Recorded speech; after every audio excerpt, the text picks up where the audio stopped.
Every day from then on, Miss Harris kept bragging about her fiancé. He was highly educated and well off, coming from a reputed family that lived in a luxury residential area in the city. I'll invite you, Miss Thompson, to my wedding as your last chance to see something splendid. I had no intention of attending such an event. I didn't care about seeing her in her wedding dress, and I was sure I'd be seated with the other female employees. No matter how glamorous the venue or how delicious the food might be, I didn't want to go. As I was thinking that, Miss Harris said, "Oh, right. I'll show you a picture of his house," and started operating her smartphone. "Ah, found it. This is it." Saying that, Miss Harris brought her smartphone screen closer to me. There was a house I recognized. "It's amazing, isn't it? The luxurious and wonderful house is his family home. They must be incredibly wealthy." Miss Harris was saying, but my eyes did not leave the screen of her smartphone. "Oh my, are you surprised? If you want, I can show you pictures inside the house as well." When she slid the photo, a sight I was even more familiar with appeared. It's a luxurious house that you, Miss Thompson, probably couldn't even dream of entering. Are you envious? Cutting off what she was saying, I hurriedly spoke. This is actually my family home. My name is Kimberly Thompson, an employee at a small to medium-sized company. I am already 34 years old, but still single. I've been working at the company, where I got a job right after graduating college, for over 12 years now. Being the oldest among the female employees, I'm in a position often referred to as the old maid. And all the other women who joined the company at the same time as me have left after getting married. In other words, I'm the only one who kept working there. It is not that I'm working there to find a husband. I just diligently work every day. I tend to keep to myself and like being alone, and I'm not very good at socializing. So, from the perspective of those around me, I am undoubtedly a stick in the mud. But I'm serious about my work, and because I've been at the company for a long time, it seems like the other employees treat me carefully with some respect. Well, I can understand their feelings. I don't go to any social events with my coworkers, and I don't exchange contact information with anyone. I don't hang out in my private life, and I only engage in conversation when absolutely necessary. So it's no wonder they find me boring and don't bother inviting me. But because I've been at the company for a long time, and I'm good at my job, they can't complain. I'm quite a senior. I think that's the kind of awkwardness I bring. As for me, I actually find it convenient not being approached by others. I can work in peace, and I can spend my breaks freely. Plus, this job doesn't involve any entertaining or client-facing tasks. So I'm not caught up in any troublesome human relations drama. And I can spend my days off watching as much of my favorite anime as I want. I also like reading, so going to the bookstore and impulse buying books based on their covers is enjoyable.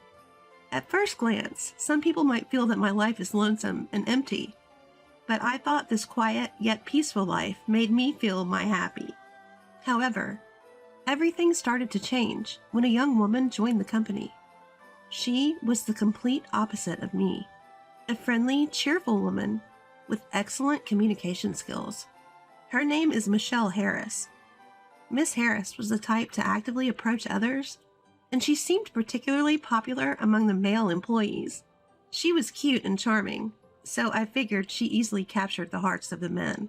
When I watched her, I felt like I was watching a character from a movie because she was so different from me. A bright, honest woman at the center of the group. Probably the type of woman I would have a hard time dealing with.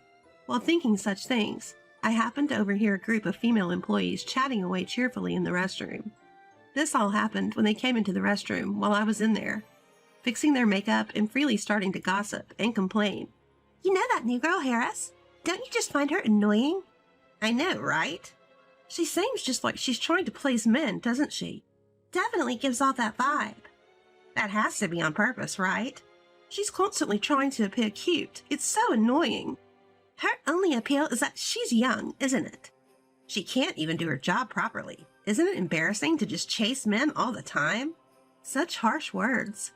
It's only natural that a new employee can't do their job as well. Moreover, I thought to myself that maybe Harris has to rely on the male employees, because you guys aren't properly teaching her how to do her job. I have a habit of occasionally observing Harris, who is so different from me in appearance and personality. I have seen her being coldly dismissed by the female employees several times. Every time, Harris looked downhearted and ended up talking to a male colleague. So I don't think she's trying to win over the men. She's just cornered into such situations. I'm sure these female employees gossip about me too, just with different content. If Harris is spoken about like this, I'm sure I get it worse. I'm probably just not seeing it because I'm the oldest among the female employees and can do my job well. Interpersonal relationships can be so exhausting. I'm glad I don't have to get involved. Thinking that, I sat on the toilet until they finished fixing their makeup and left. Then, on another day, Harris was unusually mingling and talking with the female employees. I was surprised but glad to see her fitting in with the other women and decided to take my lunch break. As I got up from my seat to go outside with my packed lunch, as usual, I passed by them, and Harris suddenly called out to me. When I turned around, she asked me a nonsensical question. "Why aren't you married, ma'am?" It's clearly a malicious question. As I was struggling to answer, I could hear the female employees behind Harris chuckling. Even the wide-eyed male employees started to laugh. Led on by them.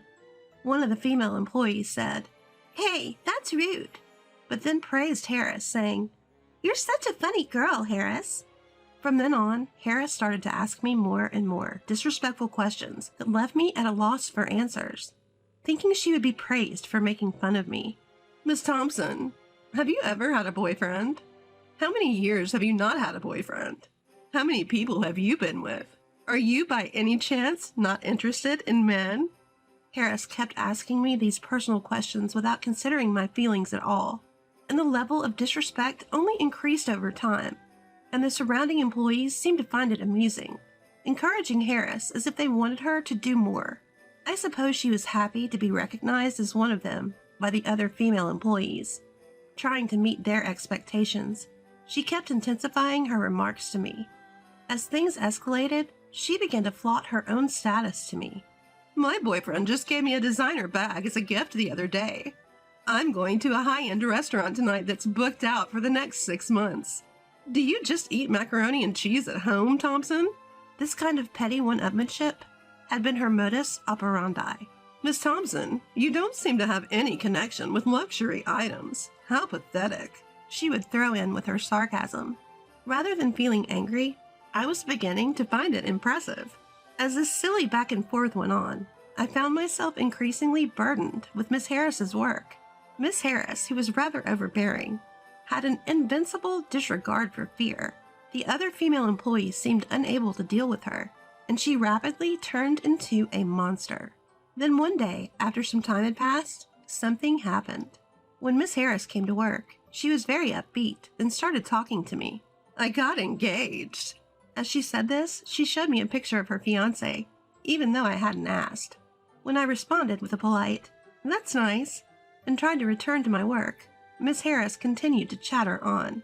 "My fiancé is really rich, kind, handsome, and perfect. Are you jealous? I'm going to be happy leaving you here, Miss Thompson." With that, she brought her smartphone screen closer to me. She continually belittled me and bragged about how amazing her fiancé was and how she had hit the jackpot by getting engaged to him. "Well, I am jealous. Congratulations, truly," I said. Miss Harris, looking satisfied, said, "Okay, I'm going back to work," and returned to her desk. When it comes to this, it's almost refreshing. I sighed deeply. I need to focus on my work. Just as I was trying to switch my mindset, I heard the other female employees talking behind me. "She's really getting carried away, isn't she? Seriously, just because she's getting married, she's acting so giddy? What's up with that? Like she can actually be happy after getting married. She probably can't even do housework and might cheat on him." I agree. "She's definitely the type who would get divorced quickly once her charms wear off." Totally agree. As one of them began to vent, the others joined in, spewing complaints. Out of pure curiosity, I asked the female employees, "Weren't you all friends with Miss Harris?" "What are you talking about? No way." They all laughed. "We would never be friends with a woman like that. It's just her thinking we're her friends." I see. It seems that Miss Harris had managed to make enemies of the female employees again. They didn't mind when she was bullying me, but as she increasingly tried to one-up me, she started doing the same thing to the other female employees. I sighed quietly. "Aren't you the ones who boosted and fanned her flames?" From then on, Miss Harris boasted about her fiancé almost daily. Apparently, he comes from a prestigious family, is highly educated, earns a high income, and his parents' home is located in an upscale residential area in Manhattan. This has nothing to do with you, Miss Thompson, who always looks so shabby. It seems like you could continue to live a simple life alone. The only people who would marry you are likely to be leftovers. Nobody high profile or high earning would ever consider someone like you. You may have to settle for someone uneducated and unemployed. But even such a man might refuse you, considering you're a dried-up old maid. Miss Harris would say, laughing. "I'll invite you to my wedding, Miss Thompson. It will be your last shining moment." I certainly did not want to attend that. I couldn't care less about her wedding dress, and I'm sure I'd be seated with those female employees. Even if the venue is glamorous and the food is delicious, I wouldn't want to be there. As I was thinking this, Miss Harris said, "Oh, I just remembered. I'll show you a picture of his parents' house." And she began manipulating her smartphone. I wasn't interested in her fiancé's parents' house at all. "Oh, I found it. This is it," Miss Harris said, bringing her smartphone screen closer to me. I saw a house that looked familiar. "Isn't it amazing? Such a gorgeous and wonderful house being his parents' home. They must be extremely wealthy. All this will eventually be mine. I'm on top of the world. I'm now part of the rich gang. If I feel like it, I'll invite you over, Miss Thompson." Miss Harris said this, but my eyes couldn't leave the screen of her smartphone. "Oh my, did that surprise you? Feel free to take a look at the pictures of the interior as well." As she slid the phone across, more familiar scenes appeared. This is... "You can't see or enter such a luxurious house, can you? Are you envious?" I cut her off in a hurry and said, this is actually my parents' house." "What? What are you talking about?" "Well, I mean this house in the photo." When I said that, Miss Harris looked shocked. "Huh? What are you saying? Just because you're envious, you shouldn't make such a lame claim." No matter what she says, I'm convinced this is my parents' house. Besides, I'm an only child, so it's not like I have brothers who could marry her or anyone else. The only ones living in this house are my parents, who have entered their 60s, and our beloved dog. Miss Harris seems to think I was joking and laughed out loud. "Oh, Miss Thompson, you're so high level, keeping a straight face while fooling around." But I said seriously, "No, I'm not kidding. This is really true," she said, pointing at the photo. "But look, his car is parked here too, right?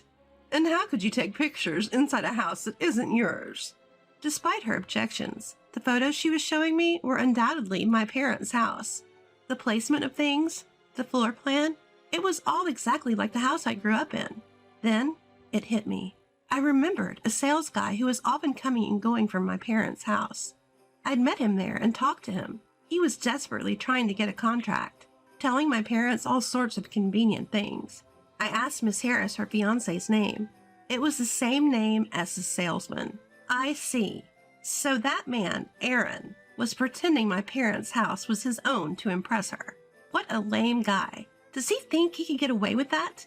I noticed other signs that Aaron wasn't a very good person.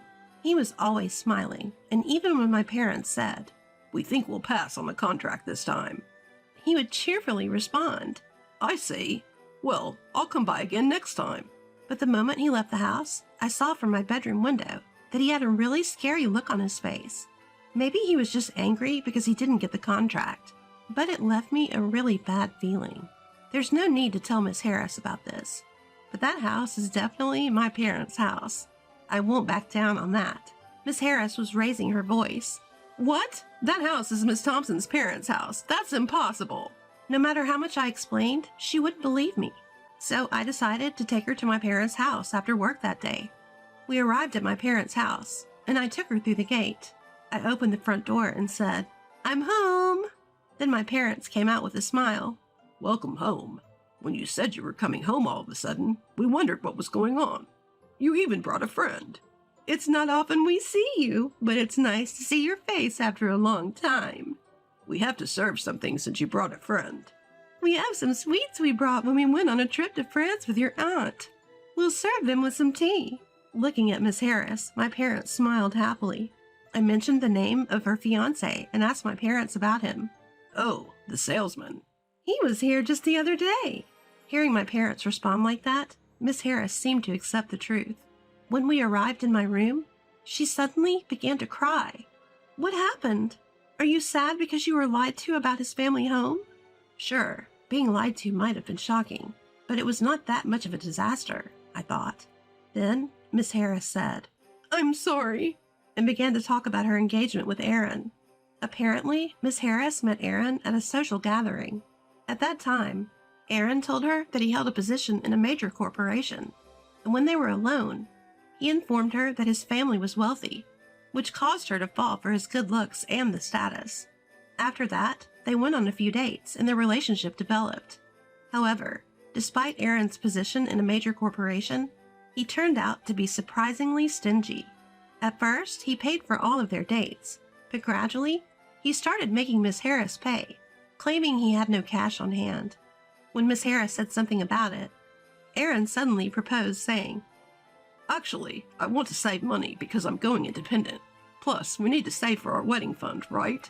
Caught off guard by the proposal, Miss Harris got carried away and started to shell out cash as he directed. Aaron took advantage of this, borrowing more and more money from Miss Harris, and before she knew it, she had handed him a substantial sum. Still, she fell blindly for his sweet words like, "It's for our happy married life together." If you look at it objectively, you would think that if his family was really wealthy, he wouldn't need to borrow money from his girlfriend. But Miss Harris, who had fallen head over heels in love, seemed to trust him completely. But now it seems, even Miss Harris had come to realize it was a lie. Miss Harris came to apologize to me in tears. "Miss Thompson, I'm really sorry. I apologize for the terrible attitude I've been showing until now. I know I can't be forgiven, but please let me apologize." She explained in tears that she was led by the other female employees to harass me. She didn't really like to gossip or show off, but she was instigated by the other female employees and pressured to join in, or else she would be left out like before. It was hard, but she said she managed to endure because she had Aaron. Again, she apologized and shed big tears. Seeing Mrs. Harris like that made me feel sorry for her. She was really struggling in her own way. We could leave those female employees, but the liar must be dealt with. In a way, my family and I are involved too. We need to teach him a lesson. Let's teach that guy a lesson. I decided to have Miss Harris call Aaron. When we arranged to meet at a cafe, he changed his complexion as soon as he saw my face. Aaron, looking uncomfortable, lowered his gaze. I told him I was going to report his misuse of the photo of his family home and his deception of my junior colleague to his workplace. He turned pale and started apologizing. "Please, forgive me for that." "So why did you lie and deceive Miss Harris?" Apparently, he had approached her because he thought she had money, since she wore nice clothes and branded bags. He began to brazen it up and turned to Miss Harris and said something outrageous. "Mainly, it's your fault for coming after me without seeing through my lies.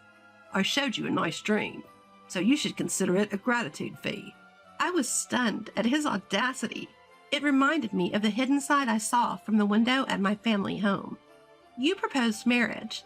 That's why Miss Harris trusted you." Then Aaron replied with a defiant laugh. "Well, I thought it was the best thing to say." "What do you mean? So you had no intention of marrying Miss Harris?" "Well, yes. I'm not thinking about getting married right away." Aaron casually made such a statement. Miss Harris couldn't take it anymore and started crying. Seeing Miss Harris crying, Aaron looked annoyed. What a terrible man he is. There's no need to show mercy to someone like him. I pulled out a voice recorder and said, "I recorded what you just said. and you know you can demand compensation for breaking off an engagement without a reasonable cause. Aaron turned pale and frantically said, Whoa, that's gonna be a problem. Choose between reporting this incident to the company or repaying the money you borrowed from Miss Harris along with some damages, I said.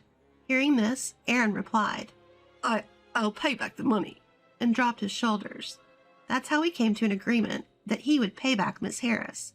It seems that Aaron was cheating, and his mistress was spending money lavishly, more than his salary could cover. But he was so smitten with her that he was siphoning money from Miss Harris to keep her satisfied. After Aaron left the cafe, Miss Harris tightly grasped my hand and repeatedly expressed her gratitude. She apologized once again for everything that had happened and promised to change her ways. Since then, Miss Harris has become quite fond of me and no longer exhibits her previous attitude.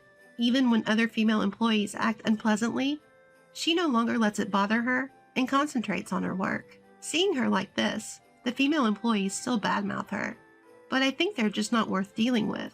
Later, when one of the female employees got engaged, a nasty war of words began among them.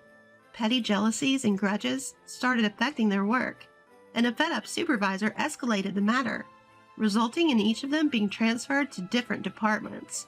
Being on their own, these women weren't particularly harmful, and it seems they are now working quietly in their new departments.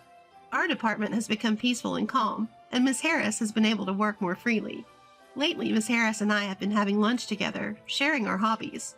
Thanks to her, I've developed an interest in fashion, and she has become a big fan of anime. I may not be friendly with everyone, but having someone like Miss Harris, whom I can trust, has made working at this company more enjoyable than ever. Money and status may be attractive, but they are only a part of life, not everything. I may be plain, but I believe that being able to live a peaceful and calm daily life is truly the greatest happiness. I made myself lunch today. I want to be a better cook, so please have a taste, she said. All right, let's go to a nearby park and eat, I replied. Yes, she replied happily.